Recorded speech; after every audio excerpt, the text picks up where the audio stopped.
I was homeless. I was living with an abusive ex-boyfriend.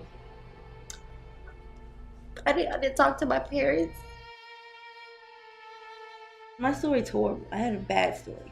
I was 16. I was like 17. I don't even know how old I was. I got thrown out my ex-boyfriend's house naked. And the police came and got me. They took me here. They brought me to the relatives. I was adopted when I was 7, and my real sister found me on Facebook in 2011. So I moved here to Charlotte with her. And then after that, I became homeless and just living in the shelter outside, anywhere I can.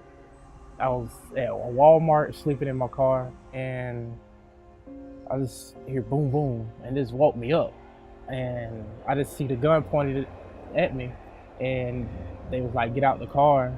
And as I was getting out, he shot me. I got shot right here. And I walked back to my car, I'm bleeding. A lady called 911 and everything. I was in the military after high school. It was great. It was a great experience. When I came home, I was working 2 jobs. I was actually working at the outlets, and I did a security job also, because that's kind of like what I did in the military. Everything was going good, then my car just broke down in the middle of the road. I was literally driving on the south side of Charlotte, and my car stopped in the middle of the road. And it was a car that I had got when I was in the military, so I was still making payments on it. So I was then out of a car, then getting out of a job because I didn't have reliable transportation. I then lost my apartment. That's when I became homeless, staying on the streets. When I did have my car, staying in my car. It's lifeless, honestly, because you just kind of wonder why you're here. And I start losing hope.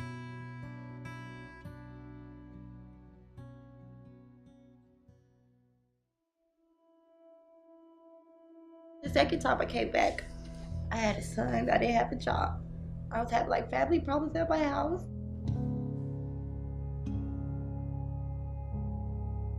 I mentor a young girl by the name of Carolina, and she has a 2-year-old son named Armand.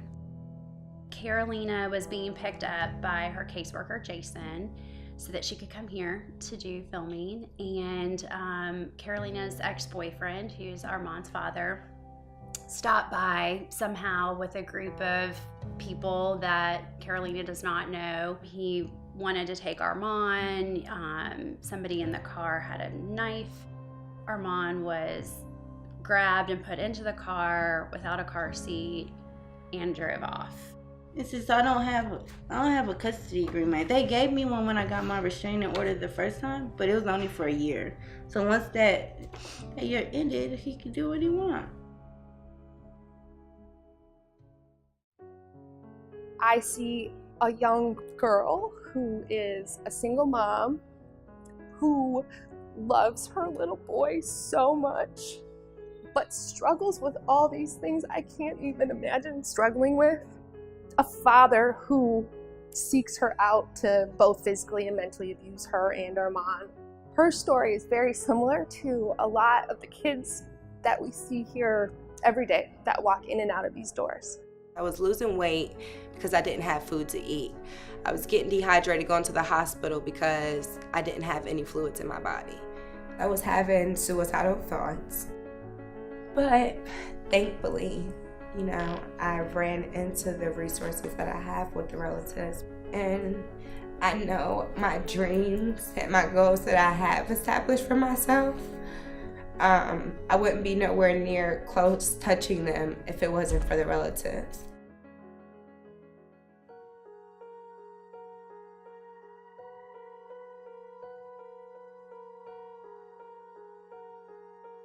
When any client comes into the relatives, they're sort of greeted immediately with open arms. It's, how can we help you? How can we de-escalate the situation you're in if it's a crisis situation?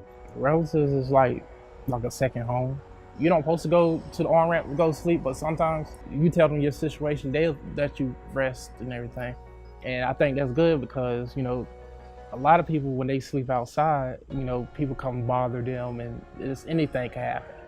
They helped me get a job, and they helped me with food and everything like that. And last year, they helped me get my first apartment, and that was a big step for me. They pay majority of a portion of my rent. They also help me with childcare, and now I'm getting to the point where I know I can save. I can get a car that I know that I'm gonna be able to keep and maintenance and put gas in without having any issues. I know I have that, and that's honestly all thanks to the relatives.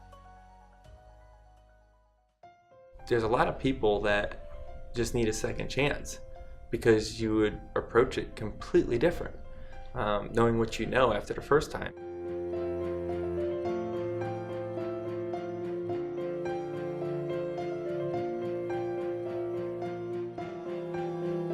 My story is nowhere near the same as most of the people and the relatives, but for me, I started racing for a company called Joe Gibbs Racing, and I was 18 years old, and I got in there, and I didn't know what I was doing. I thought I knew everything, but I didn't know anything. And I'm trying to learn everything as fast as I can, and I got to the point that I lost my job. And I got a second chance working where I work now at Team Penske. And I walked into those doors with experience behind me. When I hear about what the relatives does, and when I went there to visit, and to kind of get the tour and understand every little piece that they do, it kind of fit into exactly what I was thinking. I was like, this is exactly what it's about. That's amazing that you turned your life around from something like that, though. And It is. And I know it always could have been you're worse. badass. Yeah. You might not know it, but you're a badass. It's pretty cool. To me, for so many of them, if the relatives wasn't here, where would they be? I personally, from seeing what I've seen in the last 2 years, would worry that Carolina and Armand, especially Carolina, might not even be alive at this point. That's my true belief. They're just good people, like family. I love them. I love all of them.